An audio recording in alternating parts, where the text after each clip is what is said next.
I'm Jake. I'm Tom. And we are Velocities in Music, and here today we're going to talk with you guys about what makes a concert great. Tom and I have been going to concerts for as long as I've known Tom Hummer. Yep. And many of these concerts have been just wonderful life experiences, things that, I've seen several bands multiple times, a lot of times with Tom. Yep. But what makes a concert great, isn't always about the people that you're with, right? Now, I like seeing concerts with Tom, but he's really tall, and I'm not the tallest guy, so if he's standing in front of me, I can't see the band, and it really makes for just an awful experience. I smell bad, too. Smells, never showers, it becomes a problem. So, Tom, to kick this off, what are some of your favorite concerts that you've been to, and then let's dive into why. All right. Well, I got to start at the top with Paul McCartney. Paul McCartney. This was recent, right? Yeah, I saw Paul McCartney in July of last year, 2014. Yeah. Yes. Wow, it was great for so many reasons. I mean, part of it is just the opportunity to see him. You know, he's getting up there in age, and for the past 5 to 8 years, I've just kind of thought, man, I'd love to see Paul McCartney, but I just feel like the opportunity will never present itself. Sure. And then he went on another tour. He was playing in Kansas City, which is about 3 or 4 hours away from where we live. And I got all my brothers together, and we went and saw him. And it was I think the reason it was my favorite concert is because it transcended this regular just musical experience. Sure. I mean, Paul McCartney is an icon in my family. We grew up listening to his solo work and with the Beatles. He's a bass player. Right. He's a bass player. Bass? I'm a bass player. Right. I take a lot of influence from him. It was one of those things where you feel like you're witnessing a historical thing rather than just seeing a musical artist that you like. But really still, I should go even a little bit further into this because it still, all those things would have been true no matter how well or not well he played, right? I could have been sorely disappointed in the performance that he gave, right? And I wasn't. He blew me away. His vocals were top-notch. He worked his ass off. I kind of wondered going into it, I'm like, the dude's in his 70s. He's already made a name for himself. He doesn't even have to be doing this anymore. Right. But just you can tell why he still is, because he truly loves it. And I thought maybe he'd just be strumming along, singing half-assed, and that was it. No, the dude worked his ass off. He was shredding. He was doing guitar solos. He was jumping around. His vocals were there. He even gave the rest of his band a break while he went on and did kind of a solo acoustic thing. He played Here Today and Blackbird and some acoustic numbers. He did little, dedications to John Lennon and George Harrison. They busted into a cover of Jimi Hendrix, and then Paul told the story about when Jimmy covered Sgt. Pepper 3 days after it came out, and he was there and got to see that. So I mean, the dude's got some stories too, know. But every single one of these things, plus just the set list he played, great selection of old Beatles stuff, from spanning their entire career. His solo stuff, both new and old. I mean, just incredible overall. So great performance. Yeah. By Paul McCartney, the artist and the band. You also knew almost, I'm sure, at least 99% of the songs he played, right? And also the people that you were with, right? Yeah. What about the venue? The venue was good. I mean, it was Paul McCartney's not going to play any small clubs. He's not going to play a small club. No, but so it was a larger stadium, but I feel like it was still better. Paul McCartney headlined at Lollapalooza this year, and I'm so glad that I got to see him at his own headlining show as opposed to a festival. Right. Because I don't like festival environments all that much. There are a lot of bands that I've seen both at festivals and on their own headlining acts, and I always like them better when you can see them on their own tour. Sure. So I'm glad I got to see him in that kind of venue. But you can kind of break concerts up, I feel like, into small, medium, and large buckets. This was definitely a large concert. I think anytime you see anyone at a huge music festival or in a stadium, amphitheater, anything like that, it's going to be large. I think of medium as kind of the mid-range kind of venues where it's not like a small club or bar, but it's not quite a big stadium. Like here in Iowa, we've got like Valor Ballroom. I consider that to be kind of a medium-sized venue. Sure. I'm trying to think if they're like First Ave. I would almost consider in Minneapolis. First Ave, which is a legendary venue, right? And that's actually where one of my favorite concerts I've ever seen happened, and that was of Montreal. They were on tour for the Sunlandic Twins, so this must have been like late 2006. Sure. Road tripped up there, saw just general admission just out there on the floor, and if you remember the Sunlandic Twins, if you guys have heard that record by Of Montreal, it's a very dancey record, lots of big pop hooks and big electronic beats. It's just a fun time, and the whole place turned into a dance party, and it was packed. We were jumping up and down. It was a lot of fun, and I mean I was able to completely let go of like the social inhibitions that prevent you from acting like a dummy, out there in front of other people, and I was able to just enjoy the music. I also knew almost every single song that they played. I was with people that I had a really good time with.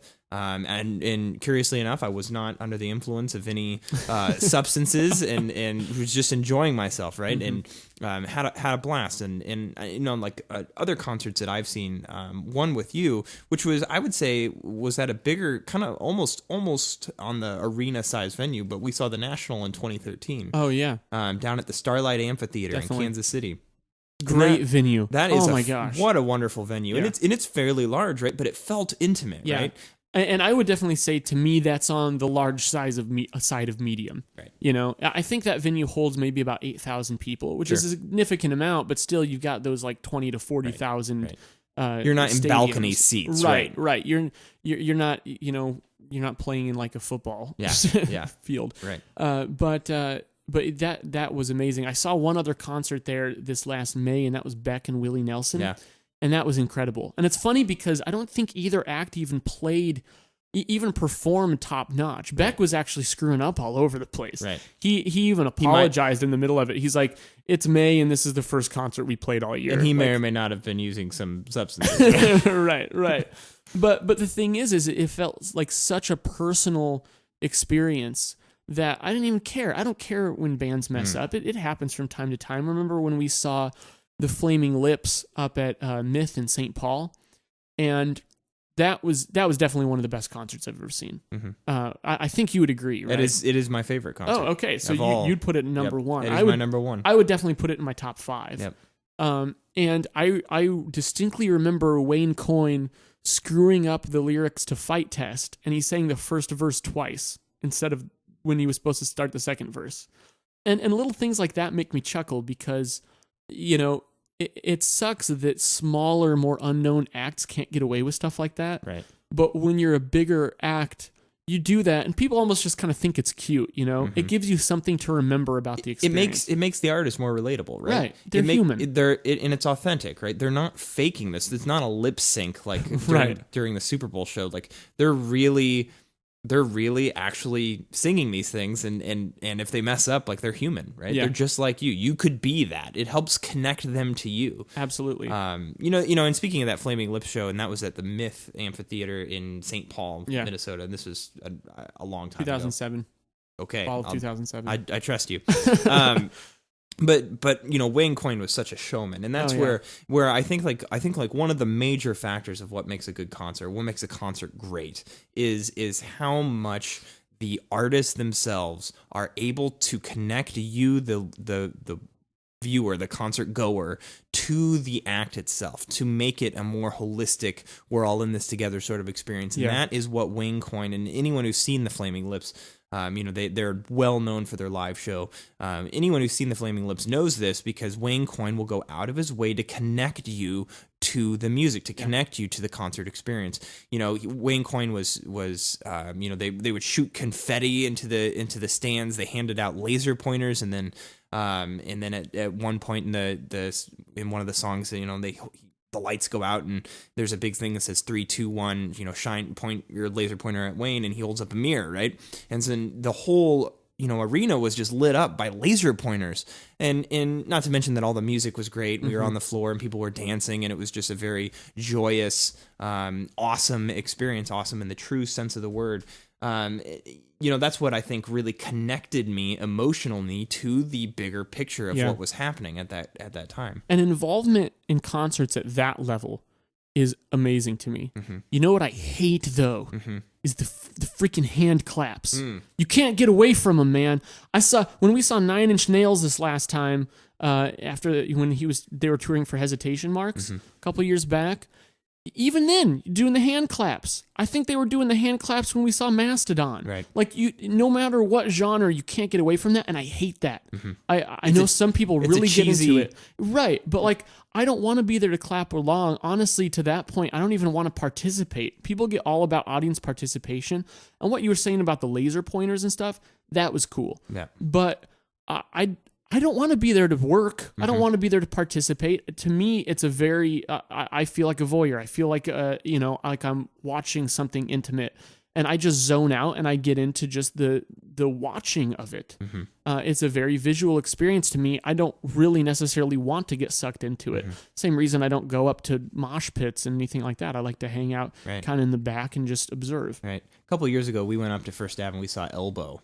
That was one of the most incredible concerts. It was a fantastic concert. Guy Garvey was awesome. Elbow played great. A lot of our favorite songs were played. And Elbow's a band that you and I have both loved for years. You got me into Elbow many years ago, and we've reviewed a number of their albums on Velocities and Music. And going up there, just the two of us, and seeing that concert. But I remember we didn't dance. We didn't jump around. We literally stood next to the sound booth, and we just kind of stood and watched. Yeah. And it was still an amazing concert. It was magical. That's the word I would use. It wasn't just good musically. It was like you were taken to another world. Yeah. It was just incredible. And Guy Garvey's vocals, flawless. Right. I mean, absolutely flawless. The song picks, I wish they would have played a bit more of their older stuff, but I can't even complain because I love all of their stuff. They're one of the most consistently good bands out there. So it's like they can't play a bad song. Right. They can't. They could play all my least favorite songs of theirs, and it would still be amazing. Of course, they didn't. Right. But it was a great mix. It was just, very personable on stage. That was an incredible show. One thing that you mentioned earlier that I think is worth mentioning is you've mentioned a couple times offhand how much you know the songs that they're playing. Yes. How important is that, do you think? I do think that there is at least some importance in knowing the artist's material and how well you know the artist's material. It'll help you sing along, which I think most people do when they're at a concert. It's almost impossible not to, I think.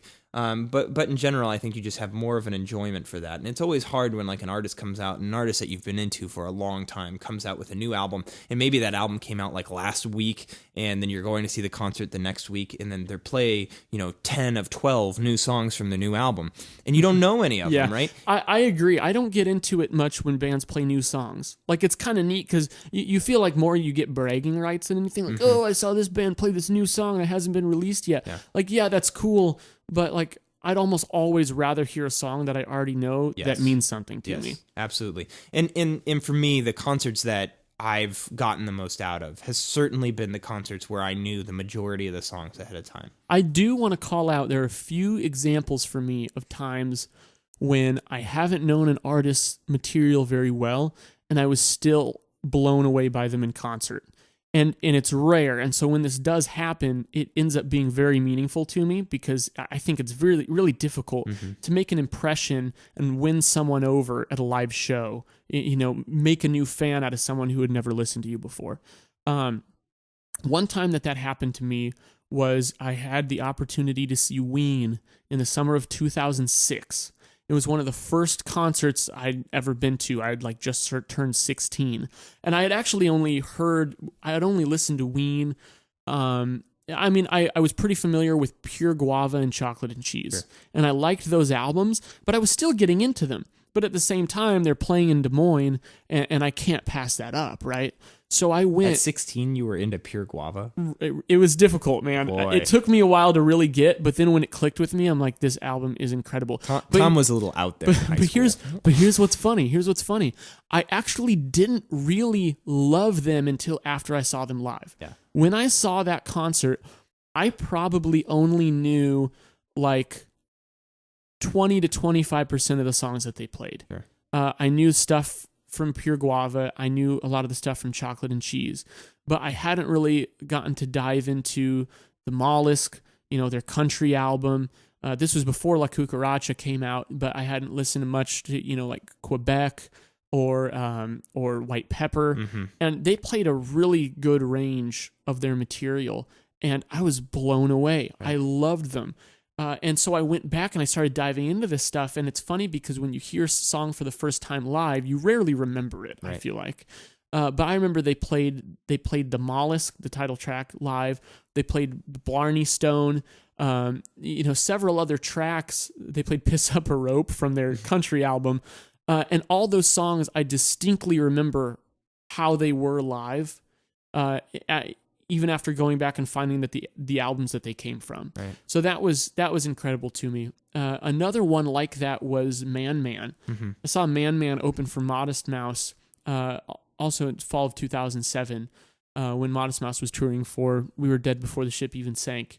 And I thought Man Man stole the show. Yeah. They were incredible. And that was one where it wasn't as much the songs themselves that had an impact on me as it was the sheer spectacle of seeing Man Man, because they're batshit crazy. Yeah. But they left a mark on me. I was like, wow, that was an incredible show. Made you want to go listen to their albums, get into them as an artist. Right? Exactly. The third example of this, Jake, and I think you'll agree with me because you were at this show, this was just back this last spring when we saw Mastodon and Clutch. And you and I had never listened to Clutch before, and we weren't sure what to expect, and they went on and we loved it. They were so entertaining to watch. They played tight. And while they're not a band that I'm probably apt to come back to all the time, I will never forget that show. Right. Wonderful. And one testament to that is they played a song from their album that I think comes out this month, X-Ray Visions. And that song was so hilarious and so good to me. These guys, they're a funny band, but they're not like a joke band, you know? But they were so much fun to watch. And that song, it was a new song, hadn't been released yet. I had never heard it before, and it was stuck in my head. Just the live version of it was stuck in my head for weeks. Yes, that's the only time I've heard that song, and just you talking about it, I can hear it in my head right now. Right. And that's a great example of what a really good live performance can do. And a live performance it's not just the intensity at which the band plays, but it's also how they got into your head, how they related to you. And also, I think the one thing we haven't talked about is production, because that exact show was a double headliner between Clutch and Mastodon. And we came from Mastodon, through Velocities and Music. We've become very big Mastodon fans, right? And we weren't expecting to really even enjoy the Clutch show. We were kind of dreading it, honestly. I was, at least. But then just got blown away by how good that was. Mastodon goes on to after Clutch, and the production just didn't sound right. No, there was no bass. It was just all wanky. Brent Hines' vocals were either non-existent or causing the system to feedback. Oh yeah, it was. It was one of those two extremes at all times. It was basically all guitars and drums was the entire mix. And Mastodon's the type of band that really benefits from pristine production, right? And mixing, and it just wasn't there. And honestly, it took the whole show down a couple notches for me, right? I will not put that in my top 10 of favorite concerts I've seen, just because the experience, it was almost taxing to listen to them and try to piece through what it should sound like. It was frustrating, especially when you've been to a lot of concerts and more often than not, they just sound good. Yeah.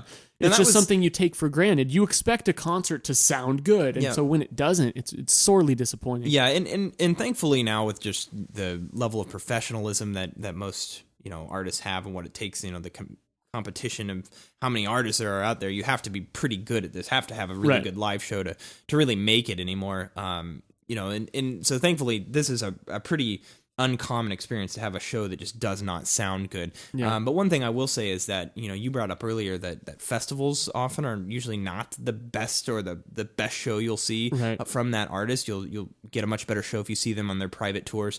Festivals, I've been to several festivals, and I just haven't ever had a really good experience at a festival, because I don't feel like the artists have the same ability to connect with the audience. They don't, right? And on top of that, I feel like at festivals, a lot of times the set lists that bands pick are a lot more predictable. It's more predictable. It's truncated. They usually play for a shorter amount of time. They don't have all the visuals. Usually don't have all the visuals there to help create that emotional warmth with the listener. And in addition, a lot of times the acoustics just aren't great. Right. Whether that's the sound engineer not being able to having to deal with multiple multiple acts coming through, and just the general audio setup. Usually there's, if you're going to have sound problems at an outdoor concert or at a festival, they're usually pretty pronounced and take away from the experience. Yeah. I go to music festivals for the same reason I go to all-you-can-eat buffets. Yes. They're a good value. You get a crap load for the price, but no one thing that you get is really going to be all that great. Yeah, right. You get this smattering, this sampling of things, and no one of them is probably going to blow you away. Interesting thing about me, I don't like all-you-can-eat buffets. Hey. I find them to be a waste of time. Hey, at least you're not a hypocrite. Yeah, you know? Yeah, that's a good point. I've never thought about that before. Yeah. It's spot on, Yeah. and I don't like all-you-can-eat buffets. And I love like private, intimate restaurants, I go. love private, intimate shows, like shows that I've seen at First Ave or even venues smaller Right. than First Ave. So a couple of really great small shows that we've seen. If you recall at the maintenance shop here in Ames, Iowa, Menomina. We saw Menomina. That was a great show, and Braids. And Braids killed it. They were fantastic. Yeah. This was right after Native Speaker came out, which we reviewed and loved. They've come out with 2 albums since, which I think both have also been great. But Braids, the cool thing about Braids is they really only played a few tracks from Native Speaker. They flowed into all these other new tracks they were working on that while I didn't know them, I was just in awe of how well they performed and how ethereal they made the sound. It was a huge sound for a small venue. And I'm very glad that we got to see that one. I mean, there probably weren't even 100 people there. Right. It was a very intimate show. Yeah. And I like that kind of intimacy with the shows. But once again, at festivals too, with the set lists suffer because I think that artists at festivals realize that a lot of the band or a lot of the people there are not there to see just them. So it's a good time to win over new fans. And for that reason, you get this kind of crowd-pleasing mentality where it's like, okay, I know they're not the hardcore fans, so we got to do the stuff that'll make them happy. Right. I saw Weezer at 8035 in Des Moines this last summer, and they played really well. But the set list was the most predictable set list you could imagine. I mean, everything that they played was a single. They hit all the highlights. They only played for, I think, barely over an hour. The only single track that they played that was a surprise to me, because I love concerts when you get surprise songs. That's another thing I'll come back to in a sec. The only song like that Weezer played was they played Tired of Sex, the first track off of Pinkerton, Jake's favorite album of all time. And I was like, wow, I did not expect to hear this. But then the rest, it was like, yeah, okay, yep, you're playing all the radio hits. But that's one thing that I live for at concerts is when a song comes on and I'm like, oh my gosh, I did not expect to hear this. Right. And for that reason, I never look ahead at set lists before. Like some people I know like to look at, they'll go to Setlist FM and take a look at, what kind of songs have the band been playing on this tour? I do not do that because I love to be surprised. And I love when bands play that one song that you're like, I never would have expected them to play. I saw Rush for the 3rd time this last spring, and they played a track from Vapor Trails, their album Vapor Trails, which is actually one of my favorite Rush records. It's very overlooked, I think. They played a song from that album called How It Is, and it's not one of my favorite tracks from the album, but they said before they played it, they were like, this is actually the first time we've ever played this live. Wow. Yeah. And I was like, that's so cool. Like, naturally, I never would have expected to hear that song if I'd never played it before. And the key thing there is they made that concert experience very personal for you, even though you'd seen them twice before. Yeah. Rush was able to connect with you on a personal and emotional level that made that concert special and unique for you. Right. That's really cool. Yeah. So little moments like that, those little nuggets in concerts, those unexpected moments I live for. Along the lines, too, banter with the audience. How do you think that plays into it? I think banter is... I always enjoy acts when the lead person, whether usually it's the lead singer, right, will banter with the audience or at least get the audience involved. It gives you an insight into their personality. It's one of the reasons why that Flaming Lip show was so great, right? Wayne Coyne was talking to us. He made us feel like we are a part of his experience. In fact, the coolest thing about that is Wayne Coyne actually would come out on the stage, kind of on the side stage during the opening band and watch the opening band perform, and it made it like he was really there for the concert, for the people, for the bands. Like he was in love with the music, and that was just completely addictive to me, right? Sure. And it made me get more into it. And similarly, like we saw Brand New earlier this year, and Brand New is a band that I know every single song that they played live. Like I think there was only one song, which is a Brand New song that I wasn't a brand new song. brand new Probably song. specify, Right? Lowercase brand new. Lowercase brand new. And like while I could sing along to all these songs, it's still like. They really didn't talk to the audience at all. It was just them up there playing angsty music. And while I love the angsty music that they played, it didn't feel quite as personal to me. Yeah. And therefore probably isn't, like that concert, while it was a fun time, wasn't one of my favorite concerts I've seen. Sure. And I think that really is that, audience banter is a key point in us relating to the show or having that personal experience, that emotional connection that's so very needed to make that a special, great show. I think that there's a desired balance. I think that there's a sweet spot with the banter, because I love it when a band can tell a story and explain what a song is about. I like when bands do that.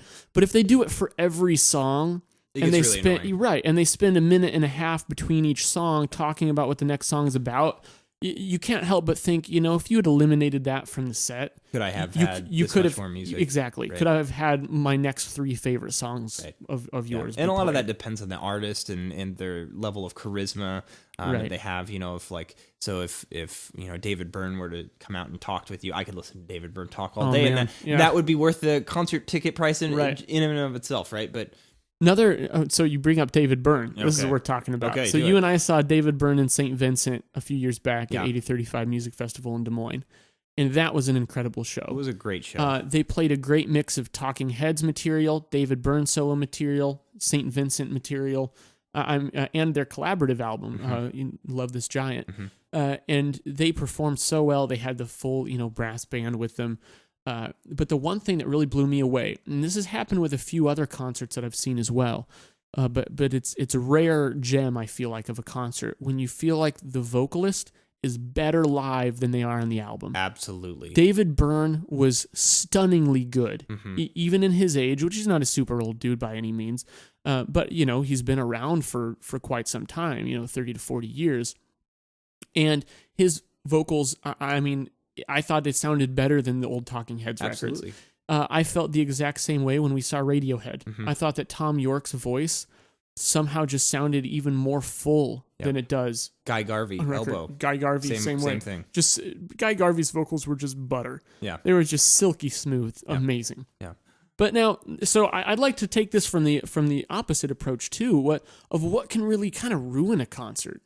So production. We talked about that. We talked about that. But also, I think the other side of the vocal conundrum, when they're not as good, if the live. vocals aren't as good live, and the music relies on the vocals heavily, right? Brand New is a really good example of that. I just did not feel that the live vocals did the music justice, and it took it down a step for me, because he just didn't. It didn't have the level of emotion, because he clearly didn't have the range that he presented on the album. Sure. Another artist that I would say fits into this category, Deftones. We saw Deftones in Des Moines in like the late 2000s. And Diamond Eyes came out. Yeah, right after Diamond Eyes came out, which is an album that both you and I love. And Deftones, they just like vocally did not sound nearly as good as they do on record. Sure. And it totally took away from the experience. I think that's a real concert killer. I completely agree. What do you think when artists play covers at shows?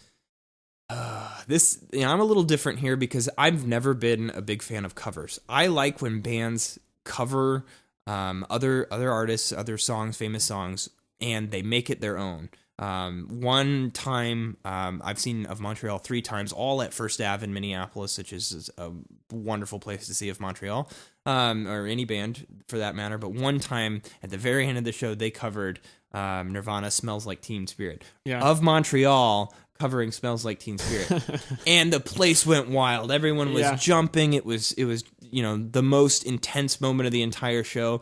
But that's the key. It was the most intense moment of the entire show. Yeah.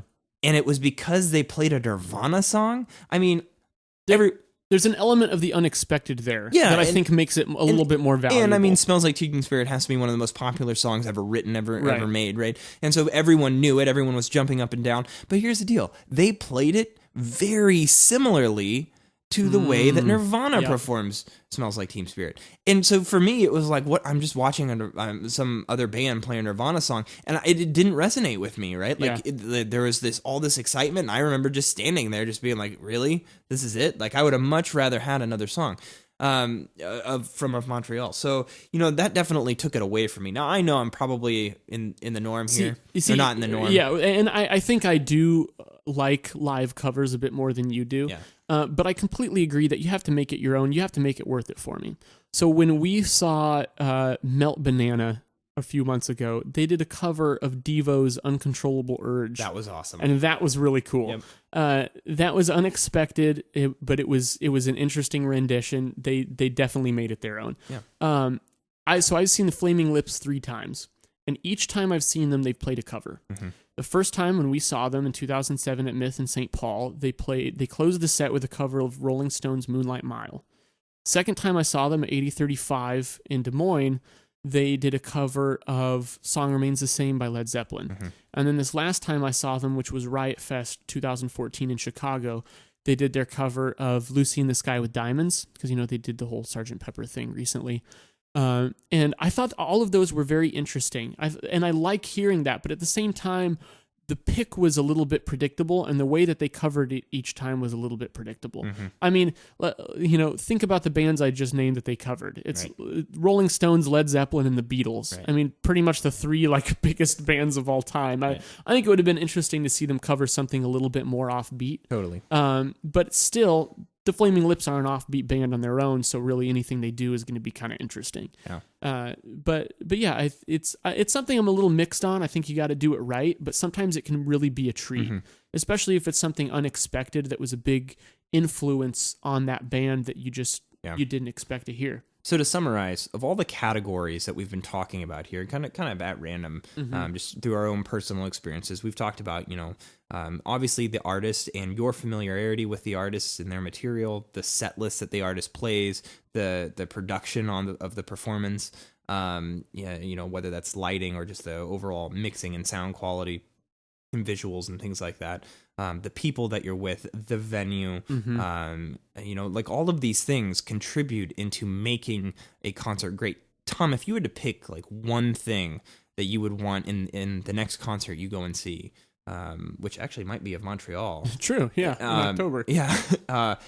What would it be that just had to be there to make the concert great? I gotta say, for me, I think set list is up there as one of the more important things for me. Yep. I like a combination of songs that I know with some unexpected picks. I think that's what makes concerts memorable to me, is saying, I didn't expect to hear this song, but I heard it. Yep. For me, it is 100%, well, it's not 100%, but it's the majority is venue. Yeah. And I have a clear point here in that, or at least this became very obvious to me the second time we saw Nine Inch Nails together. Mm-hmm. And the first time was in this small little arena, but it was made to feel like a much smaller venue because it was just floor seating. And it was in Cedar Rapids, Iowa. Rapids, Iowa, which in the grand scheme of things is a pretty small town. Uh-huh. And it was just Nine Inch Nails, and I think it was actually the tour that Trent Reznor did on his own dime, right? He wasn't with a record company. Yeah, it was November 2008. It was after Ghosts and the Slip had come out. Yeah, a very interesting time for him as an artist. So, anyways, he's at this relatively independent place that we're seeing him, and it's not a huge concert venue. And it was just such an intimate show for a relatively big artist, right? And it drew a big crowd. It was a very excellent show. One of my probably second or third favorite concerts I've ever seen.